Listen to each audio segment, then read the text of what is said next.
O samantala po mga kapuso, dahil na po sa masamang panahon, apektado ang pag-aaral ng maraming mga estudyante. Ayon po yan sa Department of Education. Bukod kasi sa class suspensions, ay nalubog sa baha ang ilang mga eskwelahan. Ang iba naman nagsisilbing evacuation centers. Narito po ang aking unang balita. Di nagtatapos sa mismo mga estudyante at mga nakansela nilang klase ang epekto ng sunod-sunod na pagsusungit na panahon. Paano kung ang kanilang paaralan nalubog sa baha? 28 eskwelahan sa Malolos, Bulacan pa lang. Saan sila mag-aaral kung maski daan papasok ay baha tulad sa Calapan Oriental, Mindoro? O kung lubog sa tubig ang mga corridor at classroom tulad sa isang ito sa Cagayan? O kung hindi nga binaha, may gumuho namang lupa tulad sa La Trinidad, Benguet.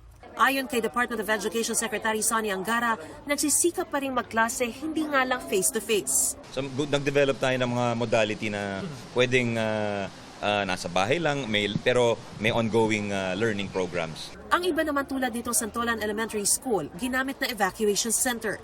Ilang araw tuloy suspendido ang face-to-face classes ng mga estudyante.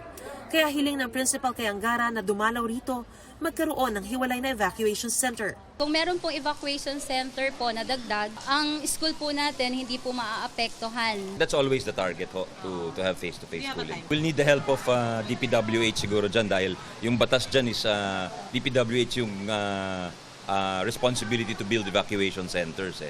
8,000 paaralan ang naapektuhan ng mga klase dahil sa mga suspensyon.